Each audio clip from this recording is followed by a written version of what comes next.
Welcome to A Woman's Brew, where women talk about beer. In this episode, we're going to be looking at sustainability in the brewing industry. My name is Joanne, and this is Tori. Hello. And we are two beer-loving women on a mission to get more people drinking and talking about great beer. Come join us.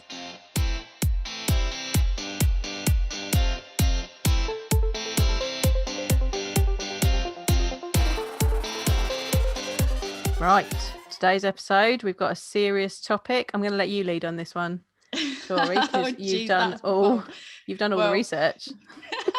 Well, I'm going to start off just by saying, caveat of, you'll notice I'm in different surroundings today. So hopefully I don't get cut off. I'm up in Whitby dealing with a father-in-law situation at the moment. So hopefully my sound quality is good. And apologies in advance because the glasses that we have are not beer clean. Oh, no. And I found this lovely Carling glass in the cupboard, and I thought it would be really funny to drink out of. So please don't give me a 3-star review for drinking out of a not clean Carling glass, because I just thought it would be funny to do. Oh dear. But yeah, as you said, Joe, this week we are going to talk about the sustainability in the beer industry. I gonna try to condense it as much as possible because I saw so much, which is a really good thing.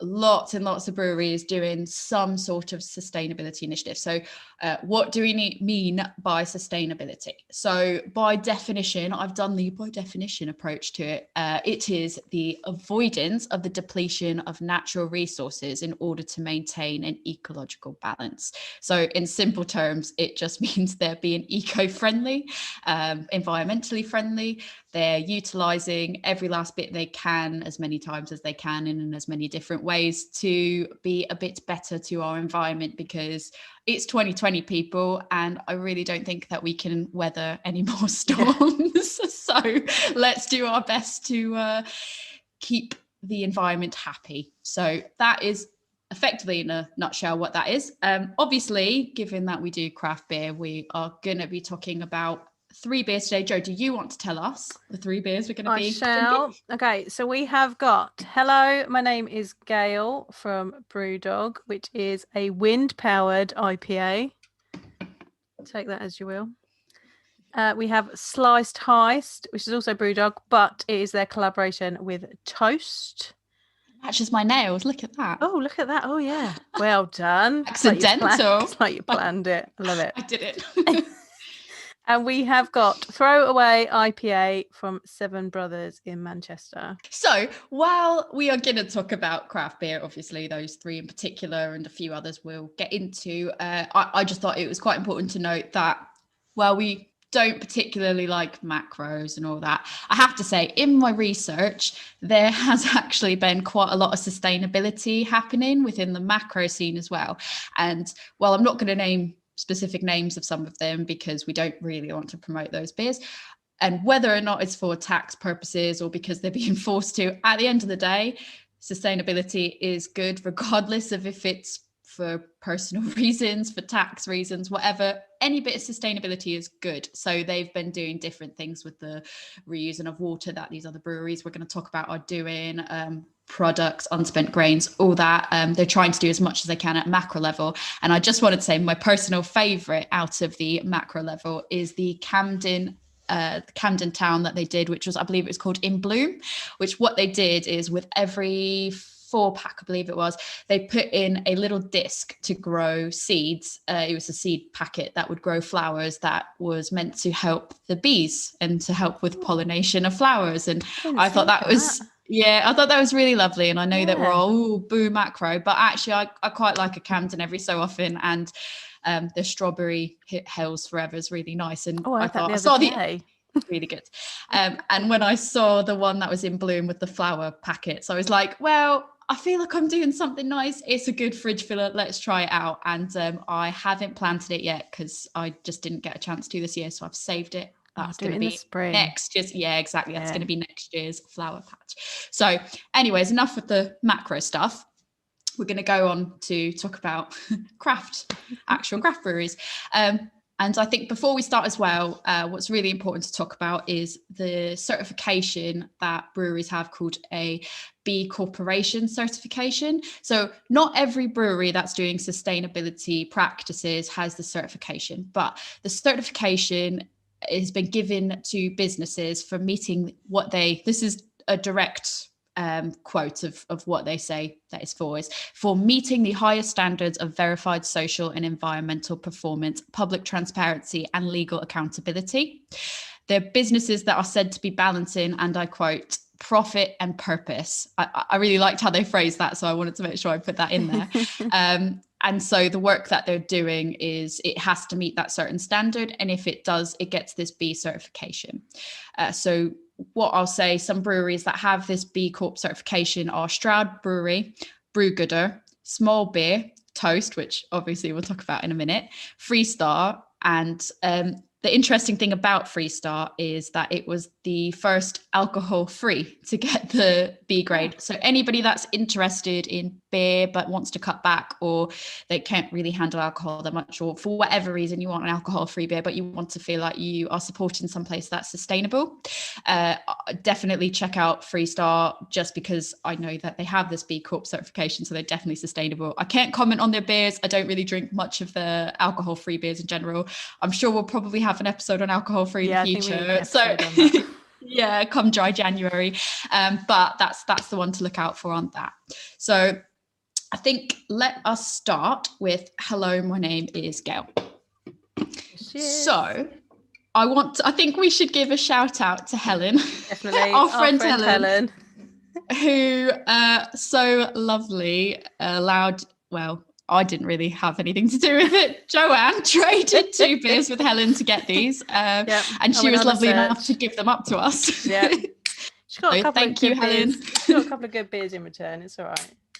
Thank you, Helen. It's very useful. Sorry, Helen, I'm decanting it into my Carling glass. It smells lovely. I'm not going to do too much of it just yet, but yeah, it's got a really nice colour to it, actually. Yeah.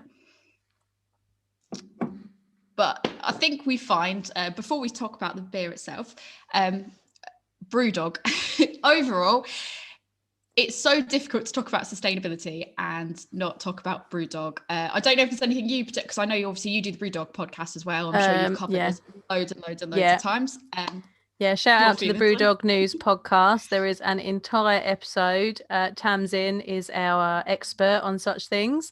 And we've done an entire episode on it. So if you really want to get into the nitty-gritty of whys and whats and what's really good about it, where there might be stumbling blocks, we have an episode on that in the Brewdog News podcast. So please go and check that out. I have listened to all of that, and I'm not as up on it as Tamsin, so Tamsin would be our girl to ask any questions to. If you've got any questions, we'll direct them to somebody else. yeah. No, she's our expert, because she's a certified environmentalist. So. Oh wow! I didn't know that. That's amazing. Yeah. Chartered environmentalist. Wow, that's impressive. I've probably got her title completely wrong now. She's definitely chartered. Should have done your research. She works for a water company, so. Yeah, she knows about all of it. She's very knowledgeable. So go and check out that episode if you want to really get into what Brewdog are doing. And they're doing some really great things. They are. Yeah. I remember particularly they did the scheme, which was the turn in 50 cans for one share of Brewdog. I remember there was a lot of, that was a bit of a backlash on it, because, I mean, as I know you're a shareholder, I've got shares as well. I think from a shareholder perspective, it felt like, I had to pay for this, and I had to, I've got XYZ, and then somebody else just collects 50 cans and gets a share. So there's some backlash on it. You've got to pay for the cans as well. My issue was my closest bar is, I worked it out the other day, my closest bar is a 2-hour and 10-minute journey away. And that's assuming that buses and tubes will be there as soon as I step onto the station, onto the station floor. So 2 hours and 10 minutes away. I've then got to carry 50 cans 2 hours and 10 minutes to get to a bar, so that wasn't happening for me, but it was an interesting thought. I know some people have done it, despite the backlash. Yeah I think some people got some good shares out of it. Tamsin's got shares for all of her kids with it. Oh, so that's they're brilliant. all they're all shareholders. So when they're old enough, they've got a share in Brewdog. So That's brilliant. And I think, to be fair, it was limited, if I remember correctly, it was limited to one. You could only get one share. So you couldn't go in with, 150 cans and be like, I'd like 3 shares, please. It was limited to one. But one per person. I mean, despite, and obviously you having to travel quite far to do it, how does that, does that really balance out with the carbon footprint? Right, exactly. So despite the logistics of that, it was a bit of a sort of balancing act between people being happy and unhappy about it. But despite that, I thought it was quite creative that they did that. I thought it was quite interesting that they did that. I thought overall it was pretty interesting. I know that they also have ditched their plastic snap-in ring packs. Those basically when you go into if you don't know what I'm talking about, you go in and you snap your can in and it holds 4 or 6 or however many, and then you carry it out. And they were made of plastic, and a lot of breweries, Brewdog included, I know Siren do them, I know a whole bunch of breweries do them. They now go and do the recyclable cardboard ones, so it looks similar, except it's all made out of cardboard, and you don't have the plastic tab that pops up to hold by anymore, but it works just as well, and is obviously more environmentally friendly. So they've been doing that type of stuff, and they've got all the Brewdog Tomorrow bar stuff that's going to be coming, which is that's what they're taking investors for at the moment, the equity for punks investors, so that they can fund that, which are more sustainable bars. I don't have all the details of those, so I'm not going to try to get into that, but it's quite an interesting thing to see what they're doing with that. So yeah, that's sort of the highlights of get a tree in the forest. That's what I'm most excited about. I want my tree. I'm very excited. If you're not already totally good. Got my Brewdog t-shirt on today. Got my Brewdog. You've got a sign in the back, over there. We've got it. I'm Brewdog today. I've got my jumper actually. Oh, you've got your jumper. Oh dear. We're going to get told off for being non-partial here. I try on this podcast to be unbiased, and it's not working today because we've just got too much Brewdog stuff going on. And I'm on another podcast called Brewdog News Podcast. Yeah, you're not helping us here. No, I'm not. Sorry, but I'm really excited about my tree. So if you buy a share, all existing Equity for Punk shareholders are getting a tree in the Brewdog Forest. And all new ones will get a tree in the Brewdog Forest as well. Yes. And they're going to tell you where that tree is, and you're going to get it in the 3 words app that gives you an exact position with 3 words, and that will be using the app. You can find your actual tree. I'm very excited. Very excited about my tree. The Brewdog Forest is quite great, actually. It's quite interesting. I mean, I was going to highlight this in a minute after we sort of went through this beer, but basically they've committed that by 2022, they will have 1 million trees planted in the Brewdog Forest. That's so basically, I don't know if that's going to be including or excluding all the shareholders. I imagine it's including all the shareholders getting a tree in their name, and also that new old IPA, which we'll cover in a totally separate episode. The old IPA that's come out, both Audi and Brewdog have both committed to planting 1 tree in the Brewdog Forest for every single case that's sold. So that's 1 case is sold, 2 trees planted. So it's quite they're really pushing the Brewdog Forest. They're really pushing to restore sort of the carbon, the positive carbon effects in there. So and it's going to be biodiverse. They're going to put different types of trees in. I mean, I think through all my research, love Brewdog or hate Brewdog, they are the more I dig into what it is, again, I can highlight this all quickly after we go through the beer, but the more I did the research into it, the more I was like, even if you don't like Brewdog, you have to hand it to them that they stuff.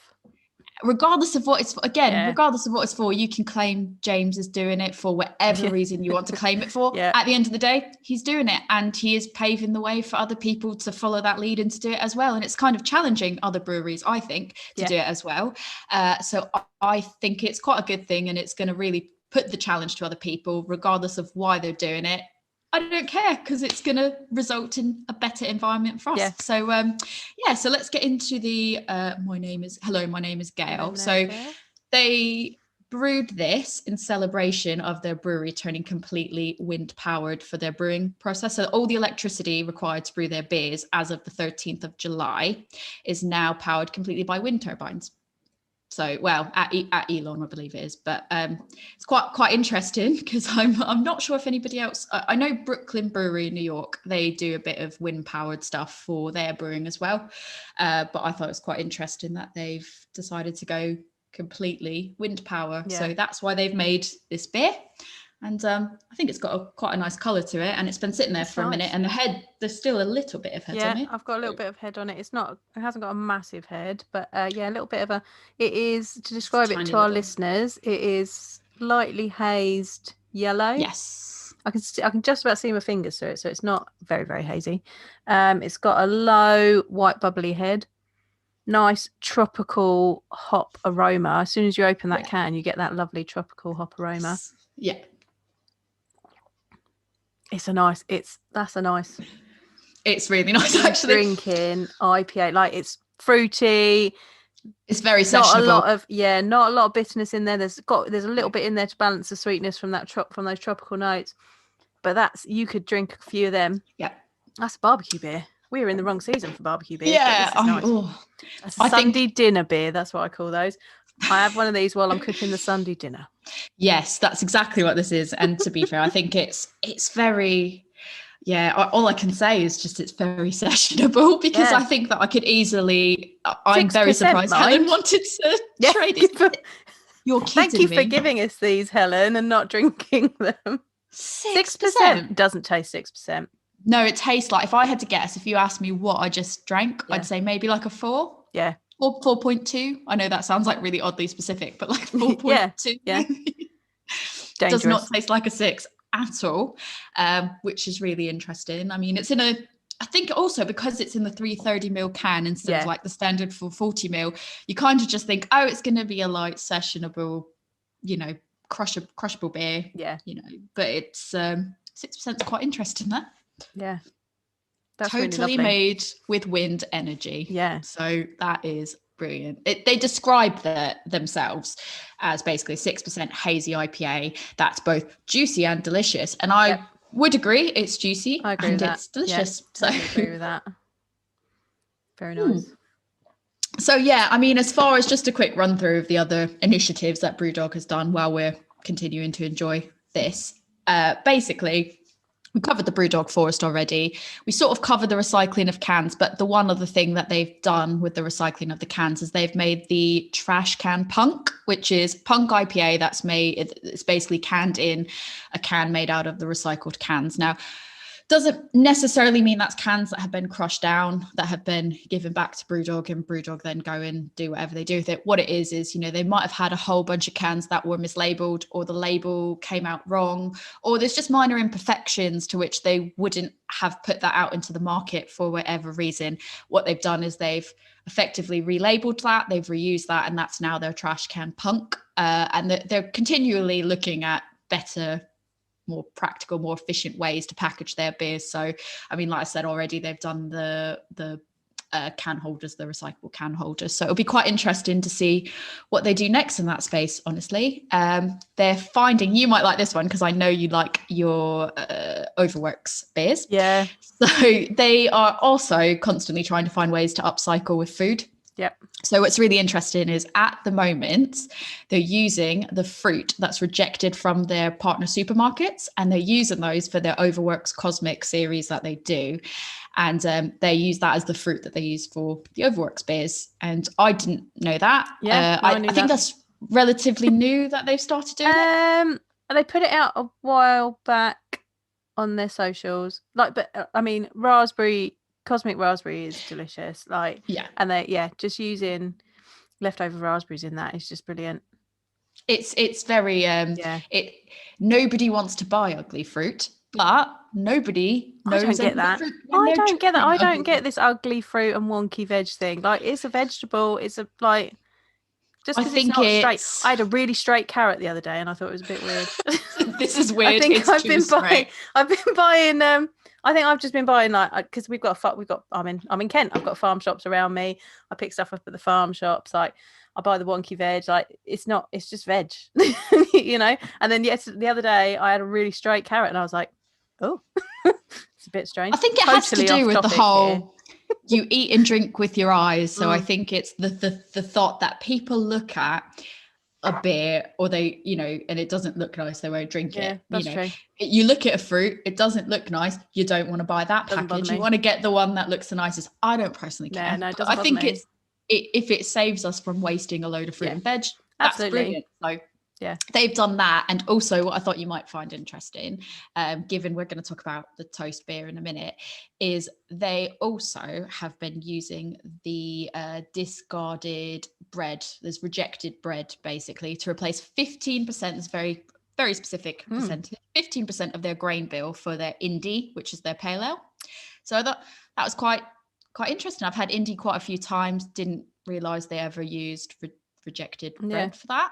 I don't think they really market it, or they didn't used to market it that heavily. It's only from doing this research that I found out about that.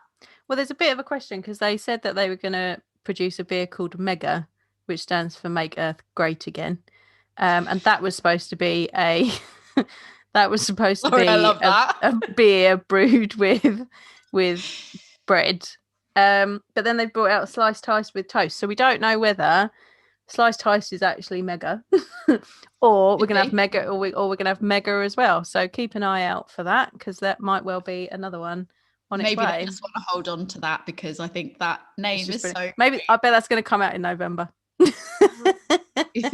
If it doesn't, for obvious reasons, it's a missed opportunity. Yeah. But we are not a political. This episode is not about politics in beer, so we're not touching that one. But it will be funny, and I do want to see that. So outside of that, what I also thought was really good is I don't know if you've seen it as part of the plans that they released, but they want to replace their fossil fuel trucks with electric ones. Yep. But not only do they want to do that, they want to take it a step further, and the partnering companies that distribute their beer for, I don't know if it's ones that are distributing on their behalf or ones that are part of the partners they're distributing to, but they want to actually help replace their trucks with electric ones as well. It's a massive plan. It's brilliant and it's huge. Massive. Still found that people had negative things to say about that huge plan, and I was like, it's such, whether or not they can realistically do it in the time frame they say. I think that's the thing. Different story, but the fact that they want to do it and that is their end goal in general, to me, is just absolutely brilliant. So we all obviously know that they're sort of a global brewery, so they've got multiple different breweries, and you kind of think, oh, they're obviously brewing in those countries because they want to just get a stronghold in the countries. Well, actually, that might be part of it, to say we want the stronghold and have our locations everywhere.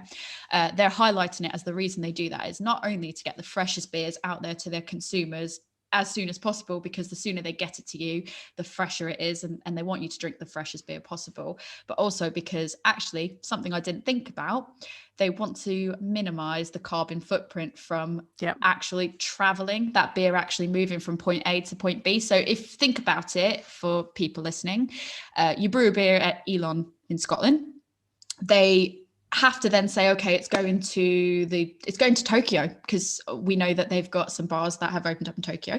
We need to get it to our Brewdog bar in Tokyo. From here, it's about a 12, 13-hour flight. So they're going to have to put it on a plane, put it on a boat, put it somewhere, cargo, send it to Tokyo. If everything is brewed here, think of how much unnecessary footprint that is, than to just open up a brewery closer to you're saving a little bit of that fossil fuel that's being used to transport it. So that's one reason they've highlighted as why they've done that. And in addition to that, to their Columbus brewery in the US, they have planned on, if they've not already started, a hop farm, so that they can basically locally source the hops. It's less travel and it's more of like a local utilization that's there. And I know that at their Scotland location, they've basically started sourcing a high volume of the grains for the beer that they brew there from within just a short few miles from the brewery. So again, that's cutting out unnecessary traveling that has to happen. But the last one that I'll highlight, because I know this is getting very fact heavy, but the last one I'll highlight, which is probably my favorite, is they've submitted planning permissions for their anaerobic digestion project. So what that is, which is quite interesting, is it will allow them to turn their wastewater into clean water, which is a very big deal for probably obvious reasons. But beyond that, it will also allow them to create green gas, organic fertilizer, and it will allow them to create food grade CO2. That food grade CO2 will allow them, it catches the CO2 before it goes out into the atmosphere, which is what's quite bad. It will capture that during the fermentation process, and it will allow them to use that to then carbonate their own beers. And I thought that was it's really good. Yeah. There's a lot of breweries I've seen that do natural carbonation of their own beers, but I thought that was quite an interesting way to do it. You capture that CO2 and put it back into your carbonation process. So planning permission for that is the hiccup at the minute, I believe. Yes, they've submitted the planning permission. It's going through the planning permission, but I thought it was very interesting. It's really process. I need them to build a bar in Kent to offset my carbon footprint for keep having to go so far to find a bar. Get on that, James. I've told you already. Get me a bar in Kent. Get on LinkedIn. I've told him in person. I have told him in person. I interviewed him at Christmas. I was like, when you opening a bar in Kent? And he laughed at me. Rude. He's been like, it's not a joke, James. Yeah, I was like, this is not a joke. It's about my carbon footprint as an equity for punk shareholder. You got to help my carbon footprint. Build my bar in Kent, please. That in 30, they're giving themselves 24 months to be completely carbon negative. I mean, you should quote that. You should say, I expect in 24 months' time, you should have where's my bar near me, and then that's less of a carbon footprint. Still not on the new bar list. Very nice. But yeah, I think Brewdog have done such a good job, and basically this is going to lead us on to our next beer, because they like to get their fingers in a whole bunch of pies, and I think everyone knows that. I mean, the whole Aldi debacle that we'll talk about another time. That's a whole fingers in all the pies. Yeah. They collab with a lot of people, and the one person they've collabed with is going to be our next beer. Do you want to introduce us to our next beer? We have Sliced Heist, which is Brewdog with Toast, who are a B Corp, as we said earlier, and they use recycled bread in their products. They did, which I never managed to get hold of, and I'm really upset about. They did a one with crumpets. What? Yeah, and I couldn't manage to get one because you had to buy a whole case of it. See, if we had been now, we'd have just bought one and divvied it up between us, because that's what we do now. We just buy each other beers all the time. That's it. We'd have just shared it out. But they made one with crumpets, with Warburton's crumpets, and I'm really sad I didn't get the crumpet beer. Maybe they'll rebrew it. Toast, they do. Please rebrew your crumpet beer. This is a Hell's Lager, and it is 4.2%. It's a bit more than we expected. Right. Yeah, that's what I expect. It's really funny. It's when I said by the size of the can. When I said 4.2 for the hello, my name is Gale, that was an absolute just what popped into my mind. I didn't actually even think about the fact that this was 4.2. But yeah, I'm glad that you mentioned that what we do now is just buy a bunch of beers and divvy them up, because the amount of people that know my, I guess, queue of shame of all the beers that I have that I just buy, and then they go sort of in the queue that snakes around to my fridge and I drink them all. I have to then say, well, hang on a minute. It's not just beers for me. I have to also buy podcasting beers. So it's not fair. Don't shame me. Don't judge me. No. I have to do it. It's a burden I bear for this podcast. Yeah. We are drinking these beers for you, listeners. For you. Someone's got to do it. It's a dirty job. I do it because I feel it's my obligation. Yeah, it's our civic duty that we drink these beers and tell you about them. Exactly. That's what my husband thinks. That's what I tell him our husbands anyway. No, love. That's podcast beers. I do tell him, sorry, I had to order that for the podcast, and he gives me slightly less of it. He's probably he does actually listen to some of these, so maybe he will skip this one. But this one they are for the podcast, I promise. Yeah. But yeah, I didn't know about the Warburton's crumpet one. I know I'm so sad I didn't get the Warburton's crumpet one. I love the Warburton's crumpet. I do as well. I've tried it with peanut butter, life-changing. Really? I didn't like it with peanut butter. Nutella. Yeah, Nutella on. Have you not had Nutella on a crumpet? Oh, I've Nutella never on tried a crumpet. It. What about eggy crumpets? Eggy crumpets. That's also for anybody listening in the US. French toast. Sorry, French toast. But they're not sweet. So you dip them in the egg. There's no sugar in it. Dip it in the egg. and then you have fry those off. Delicious. But there's nothing to say you couldn't put. I mean, you could make. I mean, you totally could. You could make them sweet if you wanted. I do them eggy crumpets with bacon or like thick cut ham. Yes. I'm gonna try that now. Thank you. You've given me an idea. Americans don't know what crumpets are, though, do they? Well, my parents do, because I introduced it to them, and they were like, "These are amazing." And it's really difficult to explain what a crumpet is. Okay, if you think of like the shape of it, this is going so off track, but is it easy? Yes. We're talking about crumpets now. Crumpets. If you look at the shape of it, it's the shape of, I'm going to talk in American speak. Yeah, please, because I have real trouble explaining what one is to an American. So basically, if you look at the shape of it, you want to picture sort of like an English muffin. Yeah. So I know that the reason I say that's how I've explained it. Because you just go, a muffin. But it's an English muffin for Americans, except instead of it being sort of crusty on the outside, it's more of like, it's a softer, squishier, spongier, I guess. Yeah, and but it's not spongy, but it's sort of, if you were to look at it. And it's not honeycomb, but imagine it being, it's like a dough There's holes that's in it. bubbly, like a honeycomb, but it's not sweet. And you toast it. Now, you can get crumpets in America. There is a crumpet shop in Seattle. So fly to Seattle, get some crumpets. Go to Seattle. It's near Pike Place. There is the crumpet shop. Or it's Google delicious. it. Or Google it. Or Google it. You can't eat it if you Google it, though. No. Unless you make your own. Paul Hollywood's recipe. There you go.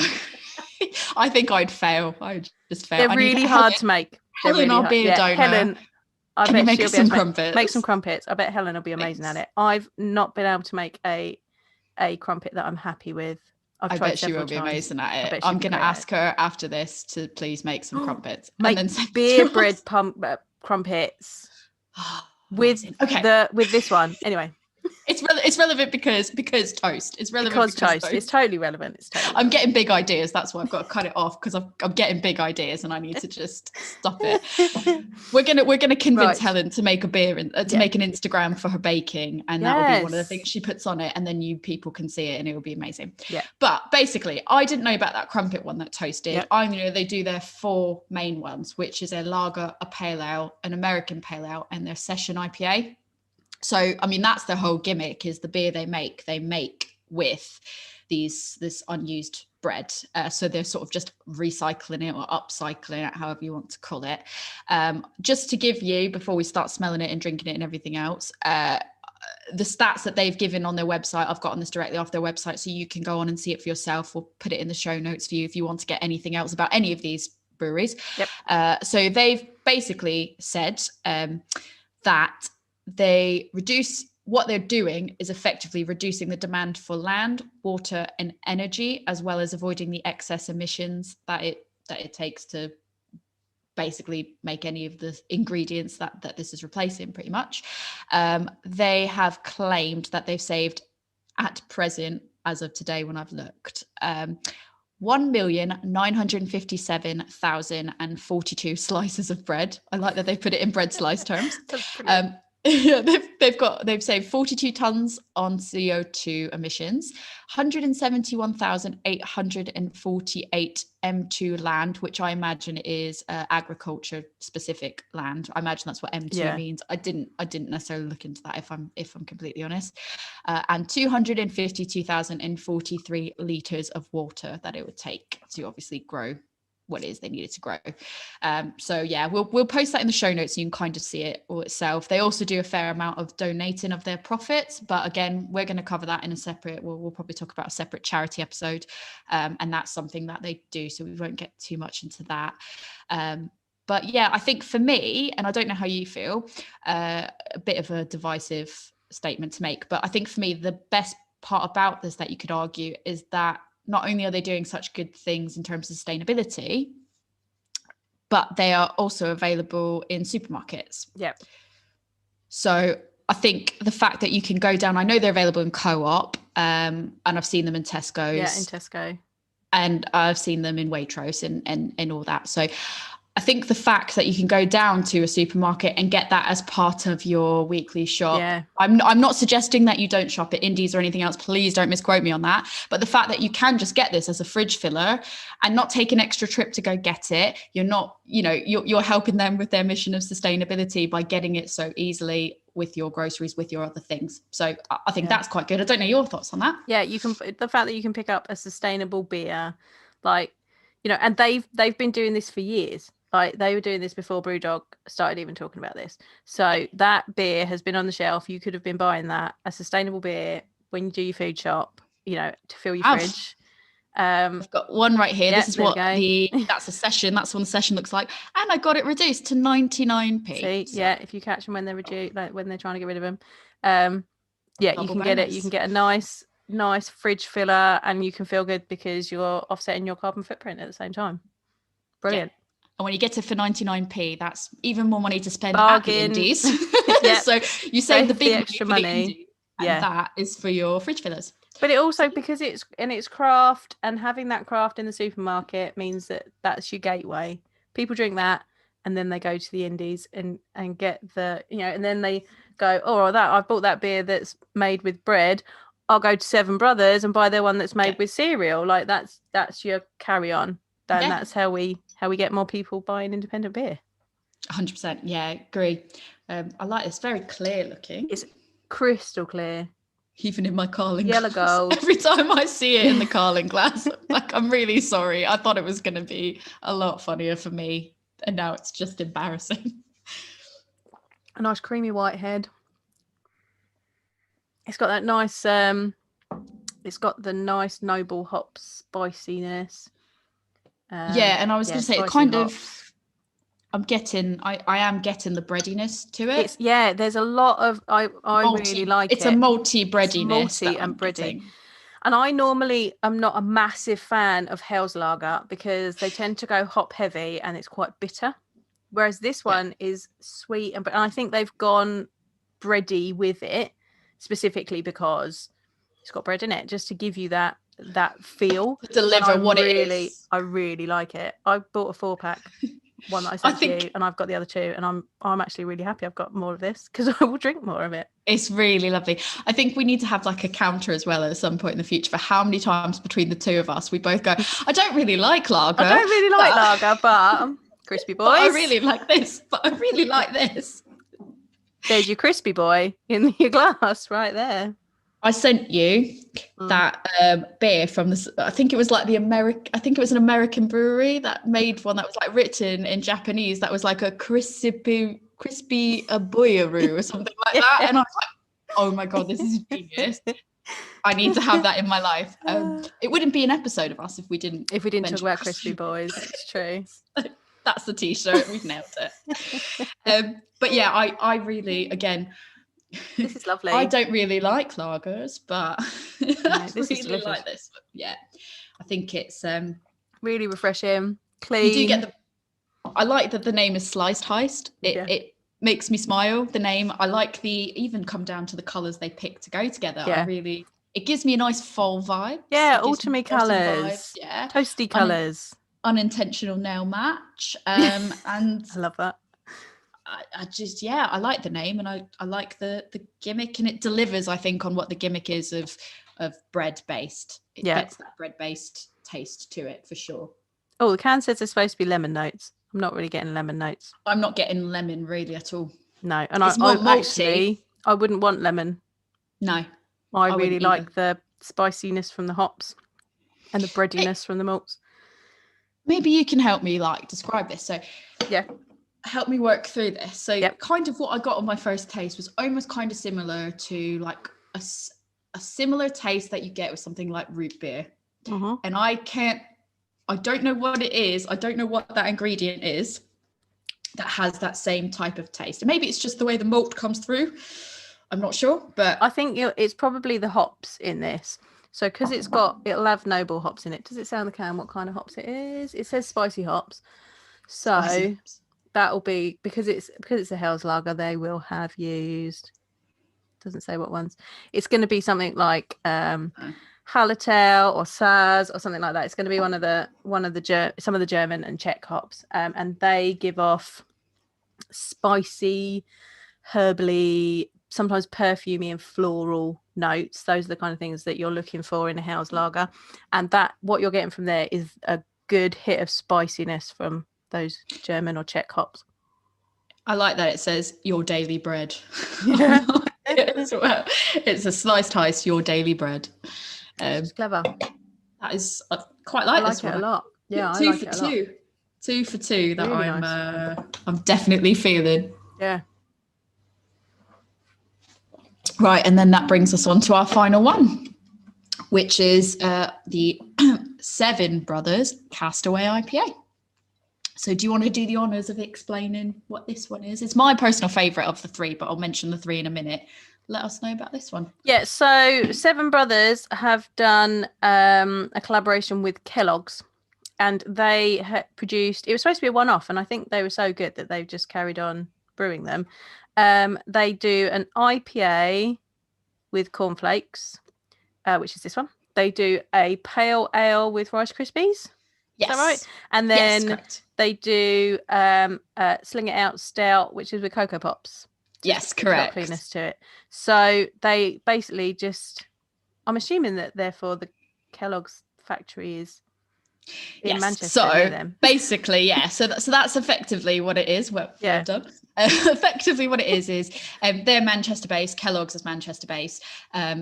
Kellogg's basically have cereal that they discard. It's cereal that is nothing wrong with the taste, nothing wrong per se with it. I mean, like you and me would look at it and go, oh, it's just it's cereal. But for whatever reason, it doesn't make the grade to go into the cereal box. Now, I absolutely loathe having the job of having to pick through all the individual. Imagine having to go through Rice Krispies and going, this one looks off, that's out, or not quite the right colour, that one's out. There's got to be a machine that does that, surely. Like scans it or something. I like to think that there's just a person that stands there. Just like people sat on a conveyor belt going, nope, nope. That's what I envision, and I'm sticking with that. I don't. Okay, that's what I'm going with. So being the picker outer, and all those then get sent. Well, I don't know all of them, but they get sent over effectively to Seven Brothers. Who, fun fact about Seven Brothers, because I like my fun facts. Yep. They are the brewery was started by Seven Brothers, so literally Seven Brothers started this, and they have a sister distillery that is called Sisters, with one of the letters being a 4, because they've got 4 sisters, and it's 4 sisters that do gin. They do gin distilling. Oh, I didn't know that. Yep. And I think about it and go, that is quite a big family. Yeah, that's a massive family. 11 children. Yeah. That's brilliant though, because between you, can you imagine, you've got that's a football team, do a distillery, and then your brothers all make beer. Like, you must have the most epic parties when everyone gets involved. Like, it's great. So I thought that was a bit interesting to highlight. But so they use this, they upcycle this cereal into their, as you said, there's 3 of them. I don't know if it started as 1 and went to 3, if I'm honest. No, I think they did all 3 together, because I remember when it came out, I didn't manage to get them, and then I managed to find a set because they sold them as a set. Then I think they just, because it was so popular, they carried on doing it, because it was supposed to be just a special collaboration one-off, I think, and then they just carried on doing it because it's really good for the environment, and really good beer, and it's local. You've got this big local collaboration, macro cereal company, because I feel like I've got to talk about things in terms of macro and indie. You've got your macro cereal company, and they're supporting their local independent brewery, and I think it's quite a good copacetic relationship. It's quite it's good. It's good for both parties really, because they get rid of the cereal they don't want, and the brewery gets free things to brew with. And it's quite an interesting approach that I'm not sure I've seen too many other places having this type of relationship in terms of cereal. From the website, what I've taken, and again will be in the show notes for you to look as well, they have The cornflakes in this one, which is the throwaway IPA, are used to replace the wheat grain in the beer mix through the mashing process. And then for both of the, it's the cast off pale ale and the sling it out stout. For the Rice Krispies and the cast off pale ale and the Cocoa Pops and the sling it out stout, both effectively replace the malted barley in the brewing process. That's a lot as well. It's the malted barley. I've had all three.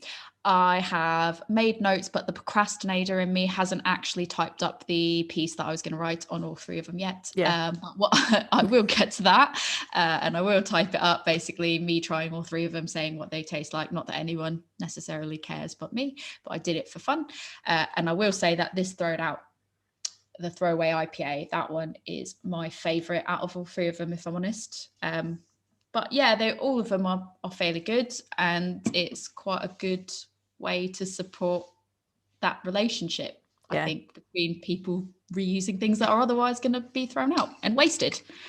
So I think I like the stout best, but we all know I liked the stout. We all know I like the stout. It was a bit thin. I liked the stout. What I'll say, preview, I'll give you the short version so that no one actually has to read what I write.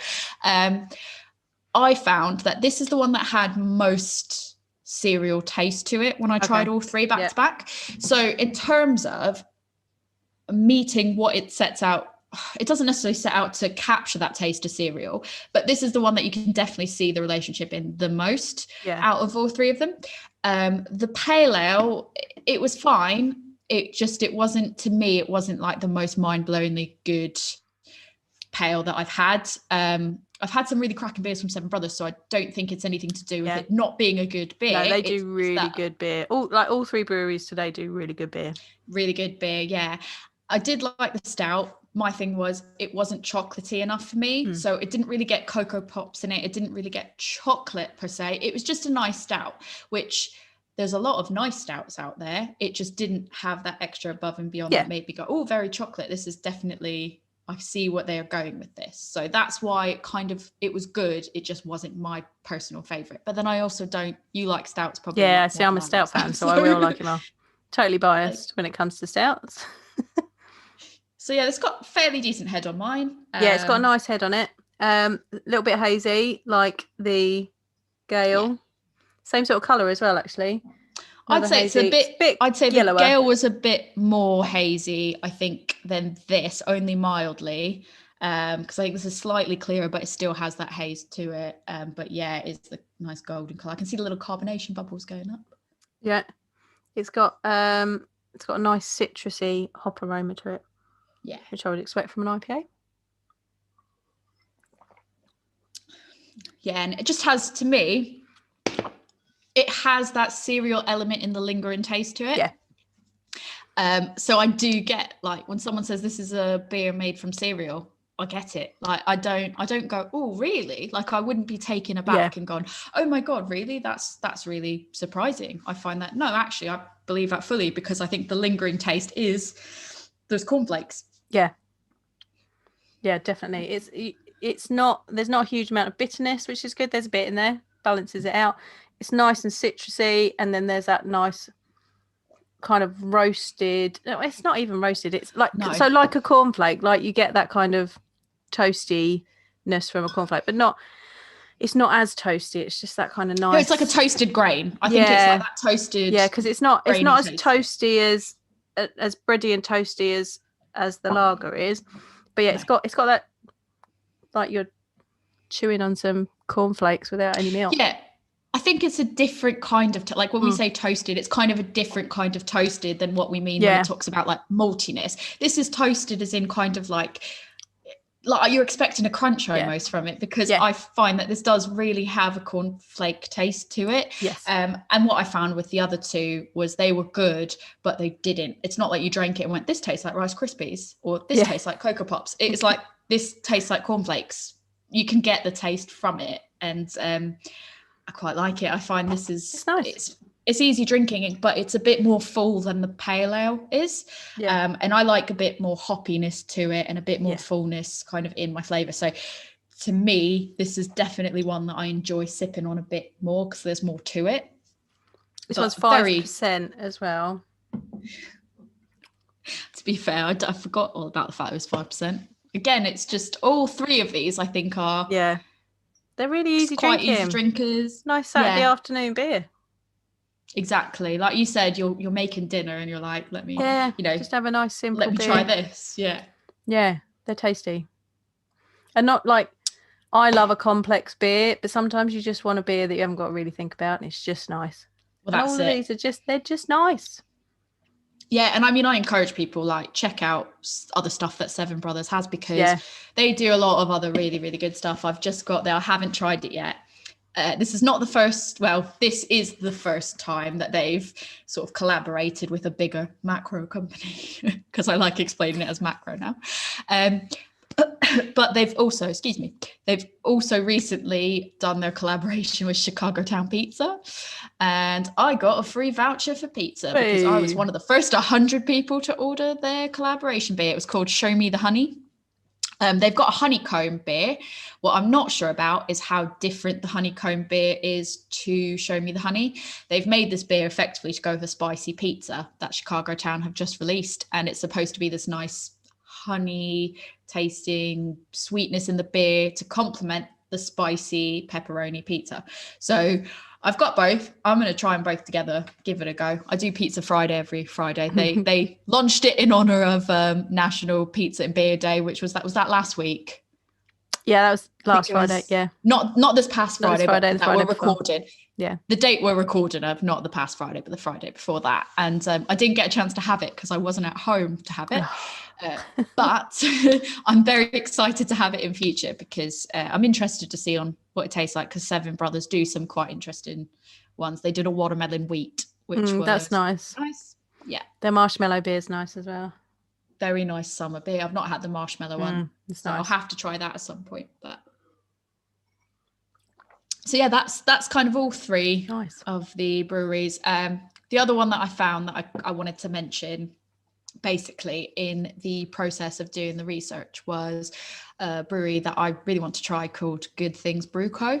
I've never had anything from them, but when I was doing my research, they don't appear to be a B Corp brewery, which I'm surprised, because they are what they refer to as a full closed loop sustainable brewery. So they do everything from like the brewing to the packaging in a very environmentally sustainable way.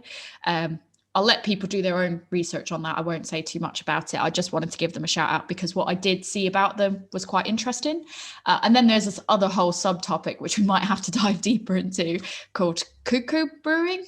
Or a cuckoo brewery, which effectively, and you can fill in the blanks here, is effectively, my understanding is they basically share somebody else's brewing space. They go to another brewery, say, can I borrow your kit and brew my beer here? And it's not a collaboration. It's quite literally just, I'm going to brew my beer, can you be my host brewery? And they'll brew out of that brewery. I know Left-Handed Giant, I believe, started that way from what I saw in my research. And then there's another brewery called Anchor Steam, I think.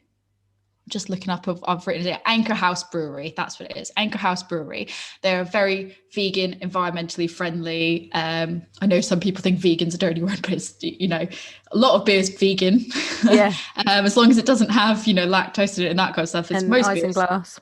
Yeah, most of it is, a lot of it you find nowadays is vegan. So you've got, they are very conscious, vegan, environmentally friendly cuckoo brewery. That's how they started up. I think they started up last year, if I recall correctly. And then you've got Team Toxic, I believe, are a cuckoo brewery as well. Mothership, which is a all women owned brewery. They do cuckoo brewing as well. I think they go to a place in Brighton, actually. I think I read. I love Mothership. I love Mothership. Their Brut as well. Pale was so good. Nobody, there's a lot of people that are doing Brut ales. They're really difficult to get hold of, their beers, though. I know. It makes me sad. They do really good beers. They do really good beers. Yeah.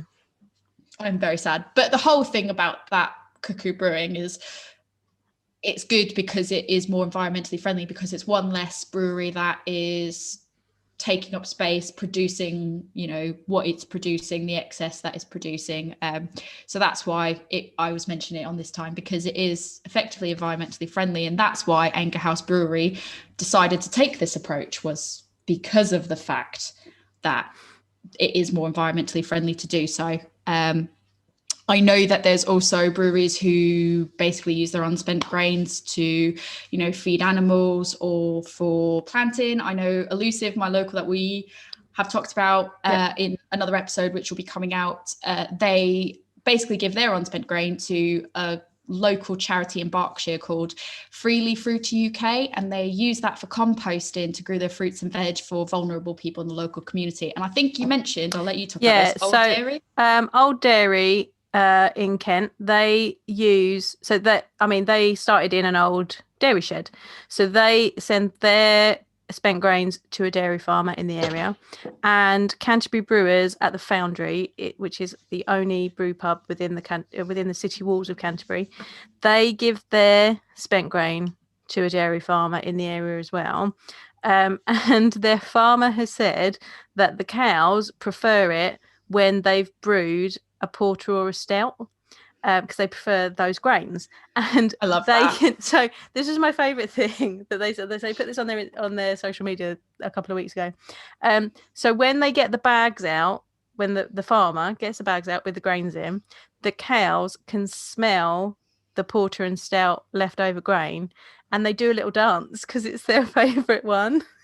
I love that so much. Cows dancing because they get to have the porter and stout spent grain. I mean, I do a little dance when there's a porter and stout as well, so I totally get it. I was just going to say, like, beyond the beer aspect of it, that's my favourite thing, because I do a little dance when I get food I like. So happy, yeah, because they get the grains that they like. Isn't that cool? Well, as I said, I'm in Whitby, and there's this one place in Whitby that I absolutely love. It's so difficult here to get Mexican food in the UK. Like, if you're a UK listener and you like Mexican food, you'll know how difficult it is to not go to one of like the 2 chain restaurants or like 3 chain restaurants where you can get Mexican food.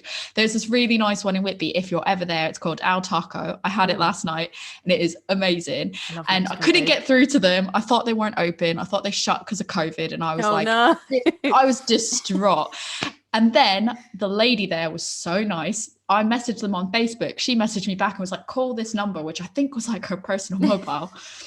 Took my order. And as we were walking down, it's an 8-minute walk from where we're staying. I was literally like, I was so happy. I was doing a nice little like jig, a happiness jig. So I relate to those cows, because when there's good food or good drinks, I am like, happy dance, like I love it. So that is adorable. I want to see that. I know, I want to see the cows doing their little happy dance because they're getting the porter and stout spent grain. Me too.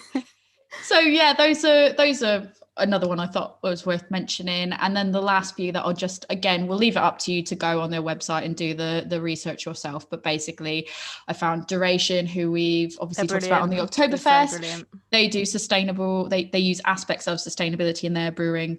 Utopian Brewery use aspects of it. Purity Brewery and Freedom Brewery are amongst, I'm sure, many, many others that use the sustainable process. Another one that I really like, and you're not, sorry, UK people, you're not going to be able to get beers from this, and it makes me really sad.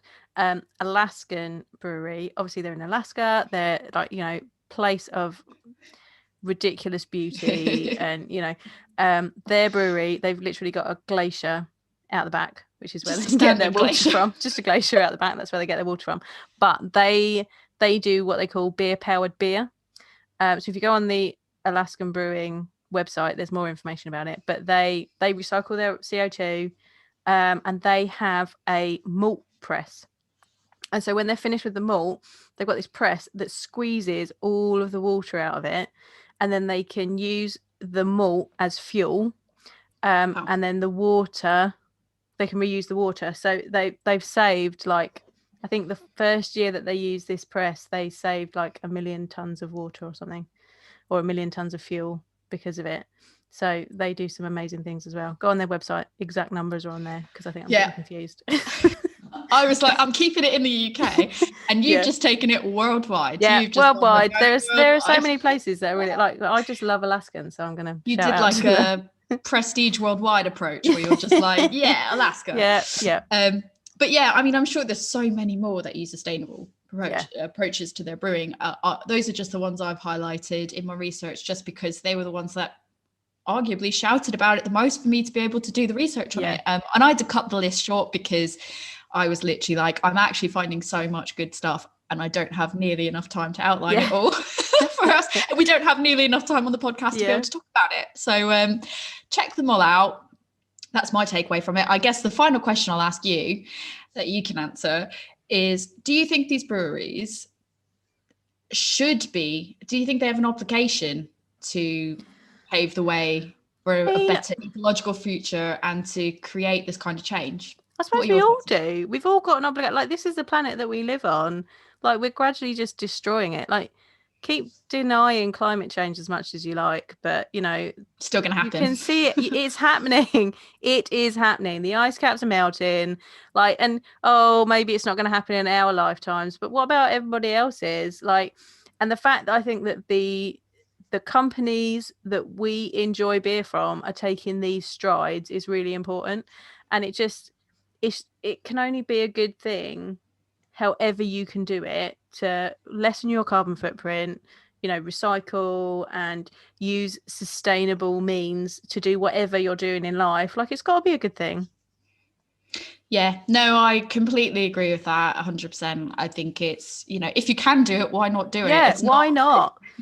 It's not to get, you know, preachy. I mean, you look at it's the fact you've got like so many more severe storms. Even it's just getting worse and worse. And the thing is, if you can take even just small baby steps and you think of the knock-on impact, for me, Brewdog, think of the knock-on impacts of what's going to happen by something as small as transporting a shorter distance. Something as simple as that has such a big knock-on impact on everything else. It's like, why not if you can?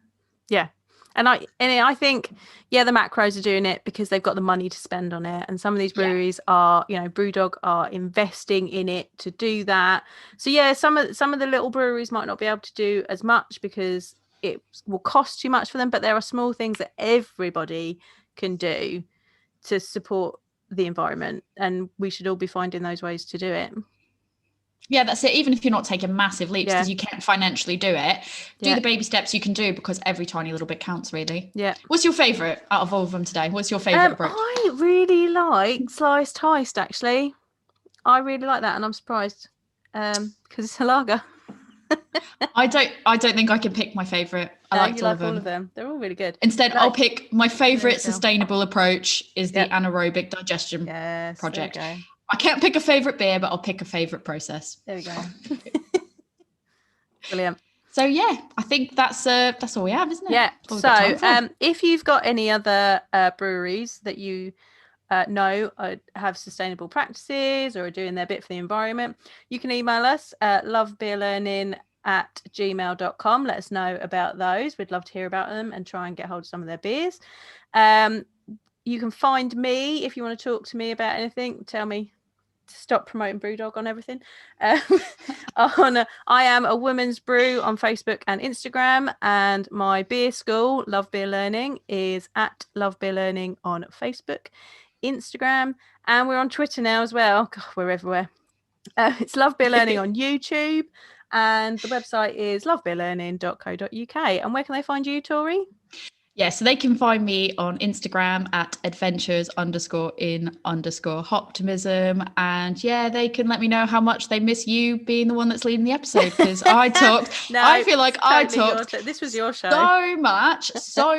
And I think they're going to absolutely hate it. And they're going to be like, please let Joanne come back and lead the show. You are leading us astray. But basically, let us know if you've got any other suggestions, and let us know what your favourite of all the approaches to sustainability is, what your favourite of the three we've had is, or if you've got any ideas of how you think breweries in the future can take more sustainable approaches, let us know, because I think it would be interesting to see what other people think people and breweries can be doing. So brilliant. That's my thought. Don't forget to subscribe wherever you are listening to us so you can get the latest episodes. And thanks for listening. Cheers.